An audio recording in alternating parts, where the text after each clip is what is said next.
Game Week 20 is the last week you can play your first wildcard chip, and if you haven't played it, then this is the ultimate video for you. And starting off the Game Week 20 wildcard team, we're going for a very awkward and I think potentially controversial pick. It is Ederson in goal for Manchester City. Now, I know a few people were burned and kind of scolded by Pep's kind of roulette towards the end of the season when people went for Ederson, but if you're looking at the game as a whole, there aren't any kind of goalkeepers that are really standing out. The two cheap goalkeepers, Turner, Areola and Dubravka, haven't really put any kind of game-defying stats together. The 4.5 million goalkeepers as well, besides maybe Leno, haven't looked overly convincing as well.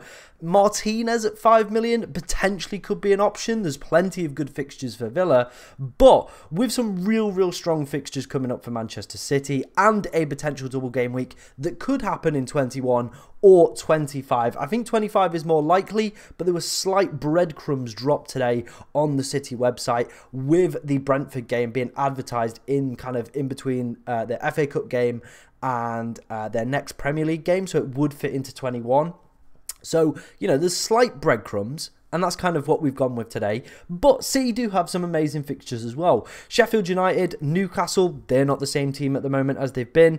Burnley, Brentford, Everton, Chelsea and Bournemouth. You would expect and hope that Manchester City could keep between maybe 4 to 5 clean sheets during that period.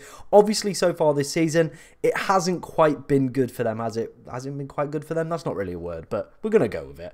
It's not been great for them. Defensively, they haven't looked at the races. Injuries to Rodri and kind of a defensive shuffle kind of happening all the time. I do think it has potentially hindered some of their defensive options, but I do think Ederson, a goalkeeper that you probably can rely on every single week. If you wanted to be safe, you could get Ortega as well on the bench, so you're always going to have that City option. They've obviously got the double game week coming up, and they have some really strong fixtures. So I think Ederson is a very smart pick if you were to go for him in goal. Moving into the back line, we're going to start off with Trent Alexander-Arnold, a very popular pick at the moment, and for very good reason. Trent is starting to get back into the groove of point scoring that we've seen from him in previous seasons. If you look currently at the top point scorers within FPL, Trent finds himself within the top kind of 10 players, and for 8.4 million, I think if you take a fact the way that he's a defender, I think he is starting to represent good value for money. He's currently 1 point behind Saka. Saka is yet to play his game though in game week 19, so maybe Saka could pull away. But I've seen people, using the words kind of essential for Saka, or he's been so good and so consistent this year. Well, arguably the same could be said about Trent. I know he is quite pricey and does obviously eat into a lot of the budget, but like I said, him and Liverpool are starting to get back into this groove, and there's definitely some positive fixtures coming up for them over the next few weeks. Newcastle at home, I don't think is a very bad fixture at the moment. Liverpool at home are very solid, as they've been for the past few seasons. Newcastle do look a little bit rocky, and I think Liverpool definitely could take advantage of that. Then it's Bournemouth and Chelsea. Chelsea, again, that is going to be a home fixture for Liverpool. I wouldn't be kind of too much worried about that one. Arsenal away is going to be the big one, but then it's Burnley, Brentford and Luton, and arguably some amazing fixtures where you would want to have a player like Trent Alexander-Arnold.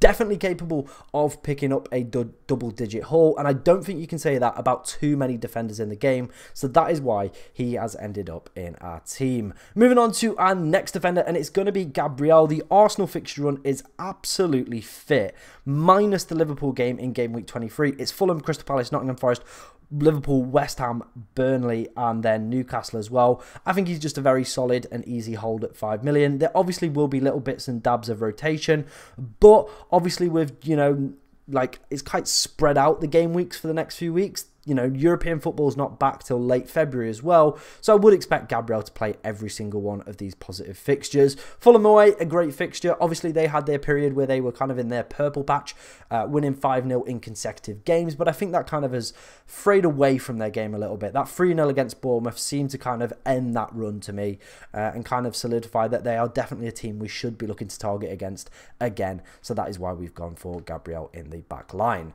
Moving on to our final defender of the game week 20 wildcard, and I've gone with Levi Colwill. Now, the Chelsea fixtures, they're still pretty good, to be honest. Luton, Fulham, Liverpool, Wolves, Crystal Palace.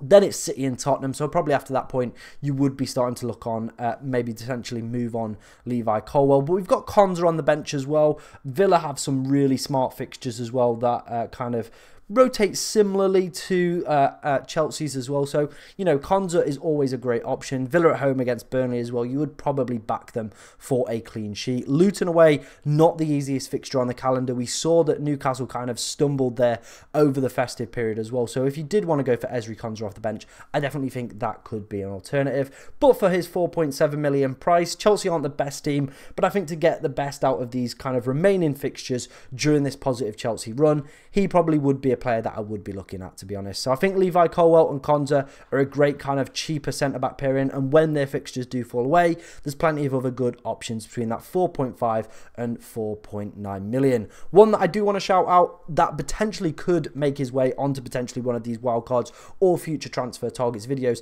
is Estupinian. He looks to be back for this game week, obviously going to be on the bench for game week 19. If he can get a run of games, there's an amazing fixture run coming up for Brighton.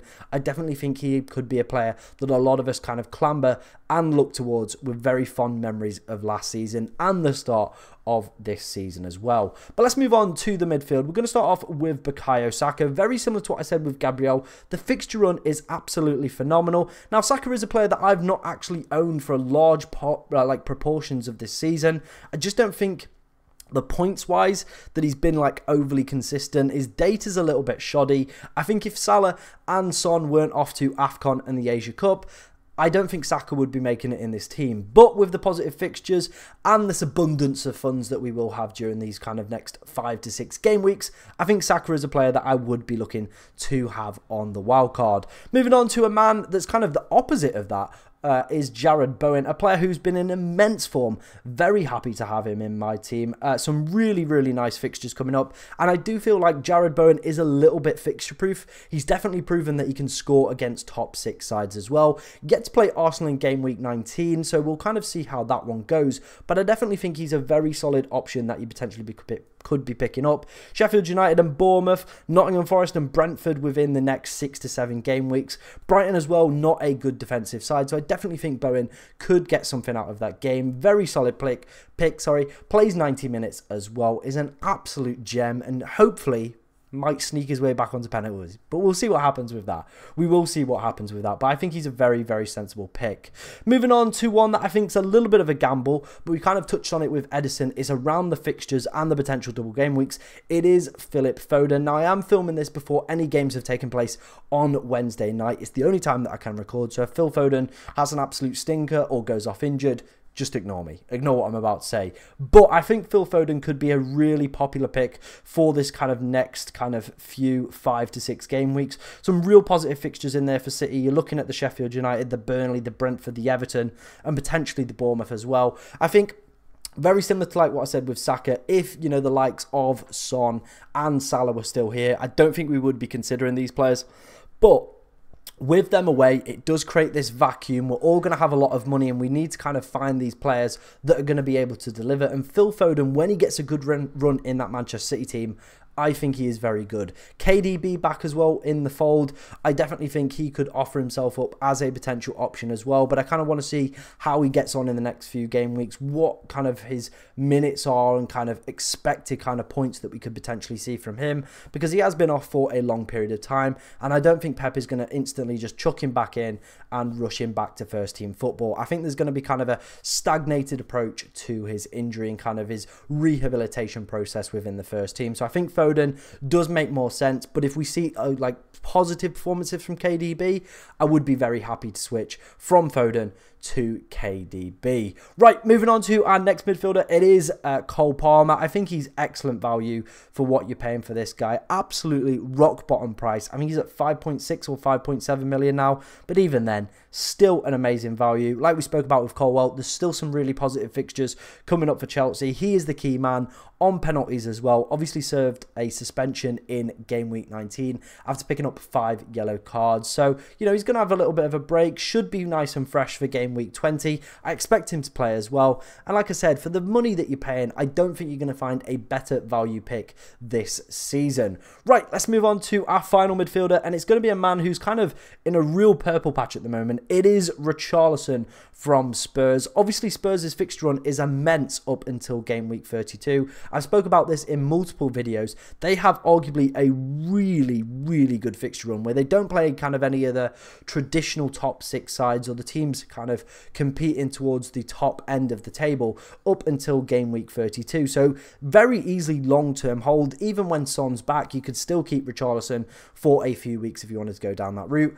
Over the past 5 game weeks, he scored 4 goals, and with Son off to the Asian Cup, potentially could see himself pick up the penalty duty as well, as he did at Everton. So that would be very handy for 6.8 million. Also playing as a forward, so getting that extra point for a goal over the likes of, you know, your Watkins, your Solankis, your Alvarez, all these other different types of players that play in a very similar position to Richarlison, but he's getting that extra point. He's getting that extra point for clean sheets as well, and the fixtures are absolutely immense in the long term. So a very good pick in my personal opinion. Right, let's move on to our 2 final forwards. We're going to start off with Julian Alvarez. Obviously, Haaland isn't playing tonight for Manchester City, so I'm very doubtful that he will be fit and available for game week 20. So I would imagine that, you know, Julian Alvarez continues the torch and continues the baton of playing up front for them. Sheffield United at home, great fixture. You would expect City to potentially put a couple past them, and for Julian Alvarez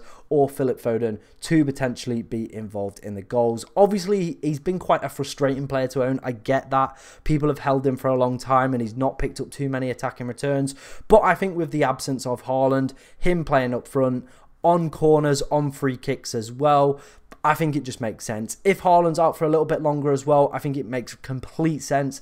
And, you know, KDB coming back into the fold like we spoke about could provide, you know, that little bit more creativity, take a bit of pressure off Alvarez and help him out in terms of the goal scoring department. Moving on to our final forward, and it's going to be, well, it's one that I've seen a few people potentially say they're going to sell, but I think I'm going to keep with him.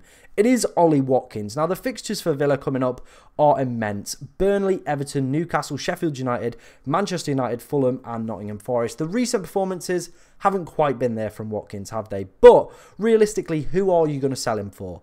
Obviously, Haaland potentially could be back, so maybe if Watkins continues to underperform, that's the way that you could go down. You've definitely got the money to do that and keep players like Trent, Saka, Foden, Palmer, all these kind of more premium players within the team as well if you were to sell off Watkins. So that potentially could be a route. But realistically, I think Watkins could be a hold right until the end of the season, to be honest. Villa are doing extremely well this season. I expect them to at least get European football. There probably will be a little bit of a drop-off, but I think Watkins will continue to pick up goals.